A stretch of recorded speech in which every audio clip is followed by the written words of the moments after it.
Nice day out. Anyway, I'm gonna go over here. This wind. Anyway, this is a response. I had a video which was discussing why I'm not an antinatalist, and I discussed how I'm a theist. I would like to point out that I'm actually a Christian theist, so that even makes it more contradictory for me to be a antinatalist right now. But I discussed, like, even if I was an atheist, I still would not be antinatalist. And Mymiseryandme posted a response to my video where he kind of pointed out a few things, which was really good. He kind of discussed how, for one thing, he kind of discussed how we have to keep separate reasons as to why to continue my own life, as to reasons why I should procreate or not procreate. And that's a very good distinction. However, I do have some thoughts on it. I mean, that is a good thing, because it is a good distinction to make. However, I do have a thought on it. But lots of people who are not antinatalist, I was one of them, will say how atheists, well, why don't you just kill yourself, or stuff like that, or stuff like that, like. And then, like, you even point out that, even with your antinatalist position, that you would still be able to, that you are still able to, make the best out of what you have, and just not procreate anymore, and not impose on any more lives this suffering and such. But I guess, what else? And then at the end, you were kind of discussing. Well, actually, I discussed how I thought that. Well, I read the book David Benatar's Better Never to Have Been. That's one of the better, or that's probably one of the best books on antinatalism. He gives a pretty good logical argument there. He discusses suffering and sorry, this getting close to 4th of July fireworks. So it's like 10 a.m. fireworks already. I discussed how I thought it was logical, and I think it is logical. And however, even though I still think it's logical, I don't think that I don't really want to be antinatalist even still. And he said that, well, and Mymiseryandme says, if you think that the argument is logical, then there should be nothing keeping you, given that you are a atheist. There should be nothing keeping you from becoming antinatalist. So yeah, pretty much the whole discussion here is setting aside my Christian theism. It's setting aside that, and like that's pretty much where I started in my video. I was like, well, if I were atheist, then I would not be antinatalist either. And he's saying that pretty much, well, if you think that the argument is logical, then there should be nothing keeping you from being a antinatalist. So pretty much, I think that first of all, like, you say that you have reasons over here why to continue your own life, and then what should be separated from that is reasons to procreate or to not procreate. And first of all, I mean, I think that stuff that happens over here in your own life gives you quite a criterion as to whether or not to procreate. So, antinatalists often discuss a imposition metaphor. There's a gift in the imposition metaphor. Conference report and Professor Anton and Mendham, as well as lots of others, have discussed these metaphors. And antinatalists will discuss this imposition metaphor, that when you bring somebody into the world, then you are imposing suffering on them, and or that you're causing needless suffering. And pretty much the only way that you would arrive at saying that by procreating that you're causing needless suffering is if you have suffering and problems and all these bad things happening to you in your own life. and that will lead you to make the connection to not procreate over here. So stuff that happens to you in this life will give you criteria or reasons to not procreate in this area over here.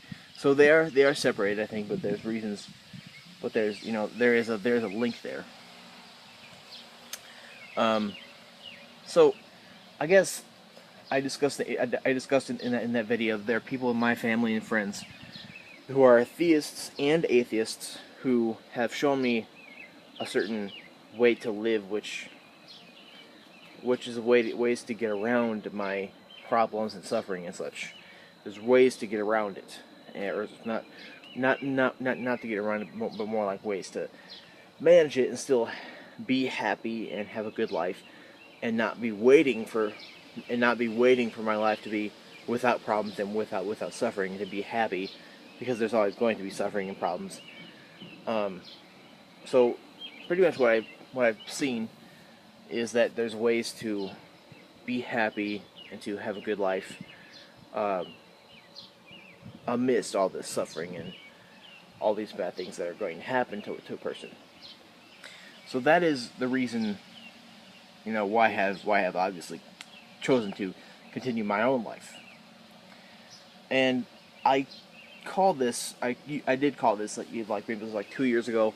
I made three videos which I called The Art of Existence, and I discussed a lot of things there. But one thing I would like to discuss right now that I discussed there was Marcel Proust, who said that he doesn't wish that his sufferings and problems of his past years were gone, because they make him who he is now. And I believe that is true to an extent, that all the bad things that happen to us here make us who we are. And there's a way to manage it. I'm not trying to say that the suffering is small. I'm trying to say that there's a way to manage it, as to where you can still have all the suffering and still have a relatively happy life. This is arguable. There are people who do not agree with me on this. So I'm just saying that this is merely a difference of opinion here, as to whether there is such art of existence, as to whether we can choose to, have a happy life or not. There's this people often say happiness is a choice. That's an arguable thing. There's no argument that's going to say that it's a fact that happiness is a choice, or it's a fact that happiness is not a choice. So that's a difference of opinion right there.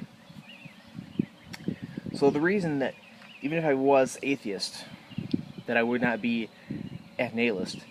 The reason I would not be antinatalist, given my atheism, if I was atheist, is because if I can use this sort of way in my life to be happy and have a good life amidst all my suffering and problems, then I can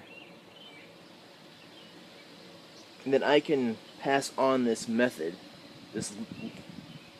of life. I can pass this on to a potential child, were I to have one later in life. So I believe that, since in the same way that it was passed to me, since it was taught to me, in that same way I could teach it to potential kids or kids of mine. I believe that it's possible. So that is essentially the reason why I don't think it would be terrible for me to have a child later in life, were I to decide that. Now, in that, I'm not saying that it's wrong for you to make your choice to not have children. We all have the right to make our own choices. We all have that right, and I'm saying, when I say that the antinatalist argument is logical, doesn't mean that I have to believe that or do what that argument says. I believe that I believe that atheist arguments are all logical, most of them anyway. However, I do not believe that there is no God. I believe that there is a God here. So that's, I guess, I'm not trying to say that I'm trying to say that there's an argument for antinatalism. However,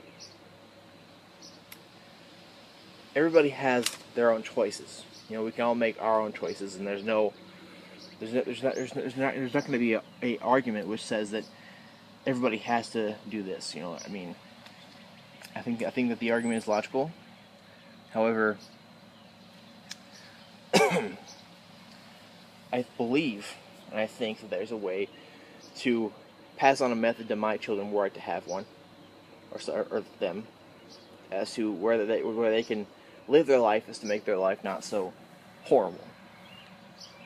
And again, I'm not trying to say that the antinatalists are wrong in what they say. They're perfectly logical in what they do. This is just this, in my opinion, the choice as to whether procreate or not to procreate is a difference of opinion. And I welcome antinatalists to discuss with me as to why you think that being antinatalist or not, and procreating or not, is merely based on difference of opinion.